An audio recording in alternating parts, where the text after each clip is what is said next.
नमस्कार दोस्तों। आज मैं आपको एक बहुत ही खास चैनल के बारे में बताने जा रहा हूं जो सिर्फ सच्ची कहानियों को समर्पित है। यहां आपको कोई काल्पनिक कहानी नहीं मिलेगी, बल्कि वो घटनाएं मिलेंगी जो वास्तव में हुई हैं। हमारे चैनल पर आपको मिलेंगी वो कहानियां जिन्होंने इतिहास को बदल दिया, वो व्यक्तित्व जिन्होंने दुनिया को हिला दिया, और वो घटनाएं जो आज भी हमारे जीवन को प्रभावित करती हैं। हर कहानी गहरी रिसर्च के साथ तैयार की जाती है ताकि आपको सच्चाई का एहसास हो सके। जब आप पूरी कहानी सुनेंगे तब आपको पता चलेगा कि वास्तविकता कितनी शक्तिशाली होती है। ये कहानियां आपको सोचने पर मजबूर कर देंगी और आपके नजरिए को बदल देंगी। अगर आपको ये कंटेंट पसंद आ रहा है तो प्लीज चैनल को सब्सक्राइब करना ना भूलें और इस वीडियो को लाइक भी करें। आपका सपोर्ट हमें और भी बेहतरीन सच्ची कहानियां लाने के लिए प्रेरित करता है। बाहर मूसलाधार बारिश हो रही थी, लेकिन डॉक्टर आर्यन खन्ना को बादलों की गड़गड़ाहट सुनाई नहीं दे रही थी। उनकी पूरी दुनिया उस समय लैब के बीचों बीच रखी एक विशाल मशीन क्रोनोस में सिमट गई थी। आर्यन देश के सबसे कम उम्र के और सबसे प्रतिभाशाली क्वांटम भौतिक वैज्ञानिक थे। पिछले 10 सालों से वो जिस चीज पर काम कर रहे थे उसे दुनिया पागल बन कहती थी, समय यात्रा। सर एनर्जी लेवल 90% पार कर चुका था। उनके सहायक विक्रम ने कंप्यूटर स्क्रीन पर नजर गड़ाए हुए कहा। उसकी आवाज में डर और रोमांच दोनों थे। अगर हम 100% पर गए तो कोर पिघल जाएगा। आर्यन ने अपने चश्मे को नाक पर सही किया। विक्रम, आज इतिहास बदलने वाला है। या तो हम समय को जीत लेंगे या समय हमें मिटा देगा। पावर बढ़ाओ। मशीन से एक नीली रोशनी फूटने लगी। हवा में ओजोन की गंध फैल गई। कमरे में रखी हर चीज अपनी जगह से हल्की हल्की कांपने लगी। ये गुरुत्वाकर्षण ग्रेविटी में बदलता था। सर, एक अज्ञात सिग्नल मिल रहा है, विक्रम चिल्लाया। ये भविष्य है क्या? आर्यन मशीन के पास भागा। स्क्रीन पर एक तारीख चमक रही थी, 14 अगस्त 2080।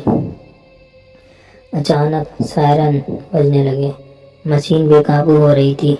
आर्यन ने सिस्टम को बंद करने की कोशिश की, लेकिन क्रोनोस ने एक वर्टेक्स भंवर बना लिया था। भागो विक्रम, भागो, आर्यन चिल्लाया। लेकिन इससे पहले कि खुद पीछे हट पाता मशीन से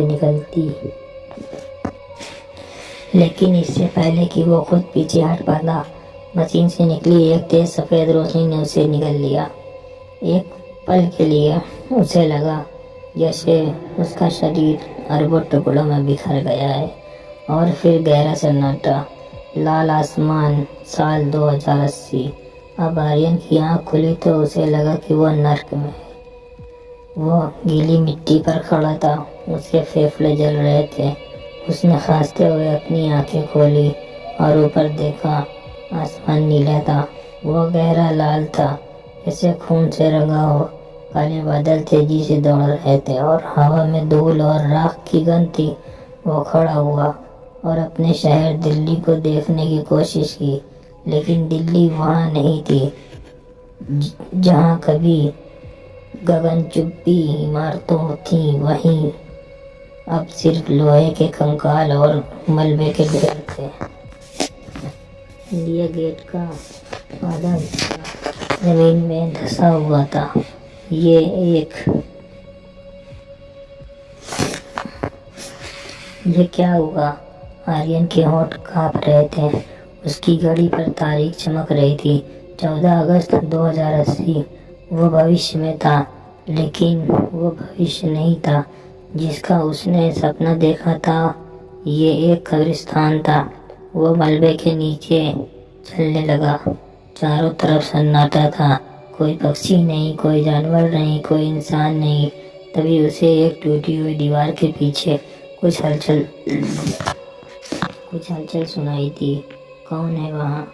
आर्यन ने आवाज दी। एक छाया बाहर निकला। वो एक लड़की थी जिसकी उम्र मुश्किल से 25 साल होगी। उसके कपड़े फटे हुए थे और हाथ में एक अजीब सी लेजर गन थी। उसने आर्यन पर निशाना साधा। तुम कौन हो? उसने रूखी आवाज में पूछा। तुम सिंडिकेट के आदमी लगते हो। सिंडिकेट नहीं, मेरा नाम आर्यन है। मैं 2026 से आया हूँ। लड़की की आंखों में अविश्वास और फिर गुस्सा दिखाई दिया। 2026 वही साल जब ये सब शुरू हुआ था। उसने अपनी बंदूक नीचे कर ली। मेरा नाम ज़रा है, और अगर तुम सच बोल रहे हो तो तुम दुनिया के सबसे बड़े मुजरिम हो। विनाश का सत्य। ज़ारा आर्यन को एक अंडरग्राउंड बंकर में ले गई। वहाँ कुछ मिट्टी भर लोग रहते थे, बूढ़े, बच्चे, बीमार। ये मानवता की आखिरी उम्मीद थी। बंकर के बीच में एक होलोग्राम जल रहा था। ज़ारा ने आर्यन को पानी दिया और उसके सामने बैठ गई। तुमने कहा कि मैं मुजरिम हूँ, आर्यन ने पूछा। क्यों? ज़ारा ने होलोग्राम को एक्टिव किया और हवा में पुराने न्यूज़ फुटेज चलने लगे। न्यूज़ रिपोर्टर, वर्ष 2030। डॉक्टर आर्यन खन्ना के गायब होने के बाद उनकी रिसर्च को सरकार ने प्रोजेक्ट इंटरनिटी का नाम दिया। दावा है कि इससे असीमित ऊर्जा मिलेगी। न्यूज़ रिपोर्टर, वर्ष 2045। चेतावनी। न्यूज़ रिपोर्टर, वर्ष 2045। चेतावनी। प्रोजेक्ट इनिविटी का रिएक्ट अस्थिर हो गया।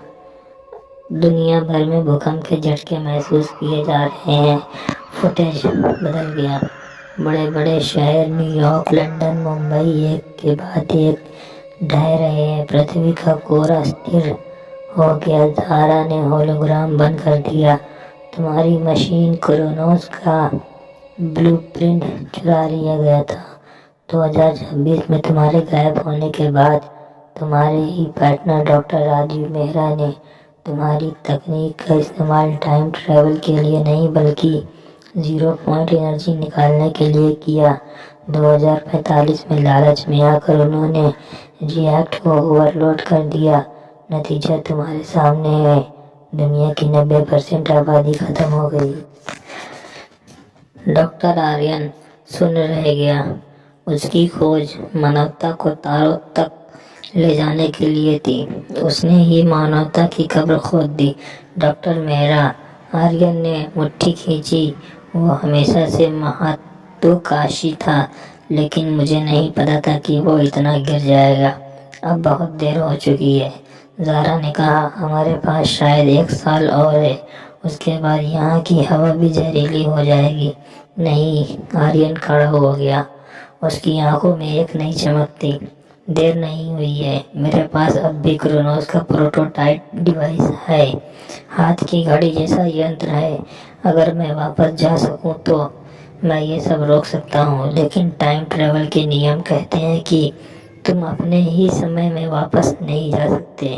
ज़ारा ने कहा, मैं 2026 में नहीं जाऊंगा। आर्यन ने कहा, मैं उस दिन जाऊंगा जब दुनिया खत्म हुई थी, वर्ष 2045। मुझे उस विस्फोट को रोकना होगा। साल 2045, प्रलय का दिन। ज़ारा और उसकी टीम ने आर्यन के डिवाइस को जांच करने के लिए बंकर की बची कुची सारी ऊर्जा लगा दी। याद रखना, ज़ारा ने उससे विदा कहते हुए कहा, अगर तुम फेल हुए तो हम सब वैसे भी मरने वाले हैं, लेकिन अगर तुम सफल हुए तो शायद हम भी फिर से मिलेंगे। ये एक गहरा विचार था। अगर आर्यन भविष्य बदल देता तो ज़ारा का ये रूप, ये बंकर सब सिमट जाएगा। मैं तुम्हें एक बेहतर भविष्य दूंगा, ज़ारा। आर्यन ने वादा किया और बटन दबा दिया। वही झटके, वही रोशनी। जब आर्यन गिरा तो वो एक साफ सुथरे हाईटेक लैब के फर्श पर था। वो साल 2045 था। बाहर सायरन बज रहे थे, लाल बत्तियां घूम रही थी। चेतावनी, कोर मेल्टडाउन 15 मिनट में शुरू होगा। एक कंप्यूटर की आवाज़ गूंजी। आर्यन कंट्रोल रूम की तरफ भागा। वहाँ अफरा तफरी मची थी। वैज्ञानिक भाग रहे थे और वहाँ मुख्य कंसोल पर खड़ा था डॉक्टर राजीव मेहरा। अब वो बूढ़ा हो चुका था। उसके बाल सफ़ेद थे, लेकिन आंखों में वही पागलपन था। इसे रोका, राजीव, आर्यन चिल्लाया। राजीव घूमा। जैसे ही उसने भूत देख लिया। आर्यन, तुम तो मर चुके थे 20 साल पहले। मैं समय के पार से आया हूँ ये देखने के लिए कि तुमने मेरी खोज का क्या फायदा उठाया।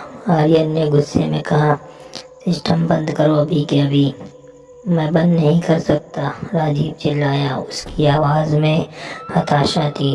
अगर मैंने इसे बंद किया तो ऊर्जा का बैकलैश पूरे शहर को उड़ा देगा, लेकिन अगर मैं इसे चलाए रखता हूँ तो हमें भगवान जैसी ताकत मिलेगी। तुम पागल हो गए हो, यह पूरी दुनिया को उड़ा देगा। आर्यन कंसोल की तरफ लपका। राजीव ने एक सुरक्षा गार्ड की बंदूक छीनकर आर्यन पर 3 तान दी। पीछे हटो आर्यन, मैंने इसके लिए अपनी पूरी जिंदगी दी है। दोनों पुराने दोस्त एक दूसरे के आमने सामने थे। बाहर आसमान से बिजली कड़क रही थी, जो रिएक्ट की स्थिति का संकेत थी। राजीव सुनो, आर्यन ने अपनी आवाज़ नरम की। मैं 2080 से आ रहा हूँ। मैंने देखा कि आगे क्या होता है। कोई भगवान नहीं बनता, सब मर जाते हैं। धूल, राख और मौत के अलावा कुछ नहीं बचता। क्या तुम यही विरासत छोड़ना चाहते हो? राजीव का हाथ कांपा। मैंने सिर्फ दुनिया की ऊर्जा समस्या सुलझाने की कोशिश की थी, गलती सुधारने की कभी नहीं की थी। अभी भी वक्त है, आर्यन ने कहा। तभी रिएक्ट से एक जोरदार धमाका हुआ। छत का एक हिस्सा टूट कर गिरा। मैनुअल ओवरराइड, आर्यन चिल्लाया। हमें कोर को मैनुअल अलग करना होगा। राजीव और आर्यन दोनों मुख्य चैम्बर की तरफ भागे। गर्मी असहनीय थी। रेडिएशन का स्तर जानलेवा था। लीवर जाम है, राजीव चिल्लाया। इसे अंदर से खींचना होगा, लेकिन जो अंदर जाएगा वो भाग बन जाएगा। दोनों एक पल के लिए रुके। ये मेरी गंदगी है आर्यन, राजीव ने कहा। उसकी आंखों में आंसू थे। इसे साफ भी मुझे ही करना होगा। इससे पहले कि आर्यन कुछ बोल पाता, राजीव एयरलॉक के अंदर कूद गया और दरवाज़ा बंद कर लिया। राजीव नहीं, कांच के उस पार। राजीव ने आर्यन की तरफ देखकर एक आखिरी मुस्कान दी। उसने लीवर खींचा। एक बिल्डिंग अंधा करने वाली रोशनी हुई। रिएक्टर की ऊर्जा अंदर ही सिमट गई। विस्फोट नहीं हुआ, लेकिन अब राजीव नहीं था। आर्यन ने राहत की सांस ली। दुनिया बच गई थी। 2045 का प्रलय टल गया था, लेकिन जैसे ही वो वापस जाने के लिए अपने टाइम डिवाइस को देखने लगा, उसने देखा कि वो गायब हो रहा है। उसका हाथ पारदर्शी हो रहा था। ये क्या हो रहा है? वो घबरा गया। तभी उससे समय यात्रा का सबसे क्रूर नियम याद आया। अगर दुनिया 2045 में ख़त्म नहीं हुई तो भविष्य 2080 में ज़ारा का वो बंकर भी नहीं बचेगा। अगर बंकर नहीं बनेगा तो आर्यन को वापस 2045 में भेजने के लिए कोई नहीं होगा, और अगर आर्यन वापस नहीं आएगा तो ये राजीव को रोक नहीं पाएगा। समय खुद को ठीक करने की कोशिश कर रहा था। आर्यन के पास 2 रास्ते थे। वो अपने अस्तित्व को मिटाने दे और एक नई टाइमलाइन बनाने दे।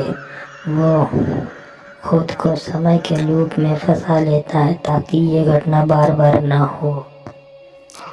उसने अपनी जेब से एक छोटी सी डायरी निकाली।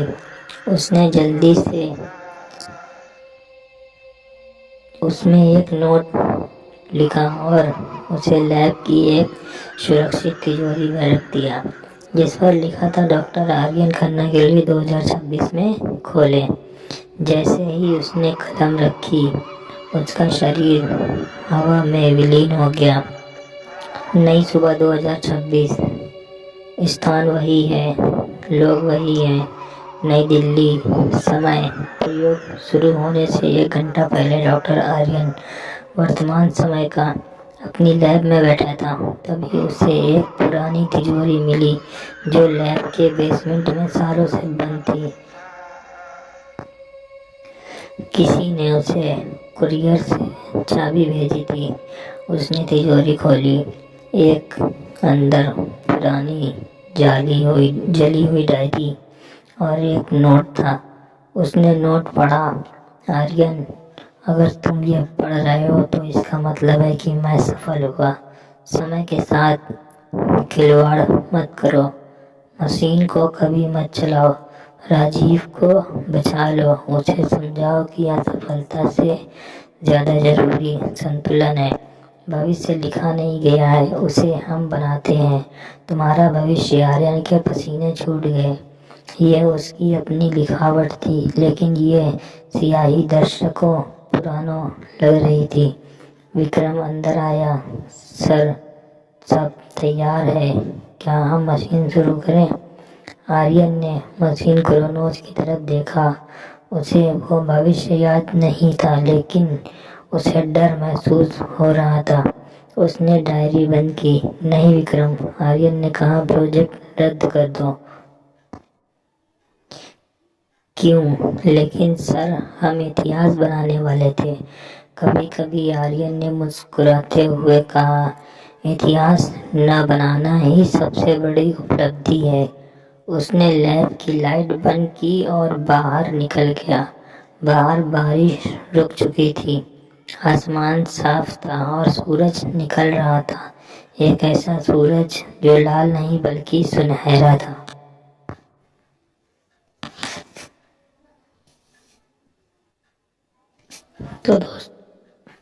तो दोस्तों, ये कहानी मैंने खुद लिखी है, खुद पढ़ी है और खुद ही मैंने इसको बोला है।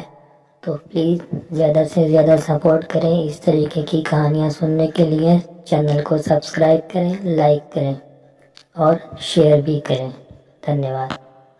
तो दोस्तों, अगर आपको ये टाइम गेट स्टोरीज पसंद आ रही हैं तो चैनल को सब्सक्राइब करना मत भूलिए, वीडियो को लाइक करिए और कमेंट में बताइए कि आप कौन सी कहानी सुनना चाहते हैं। आपके प्यार से ही मिलती है मुझे ऐसी अमेजिंग स्टोरीज लाने की एनर्जी।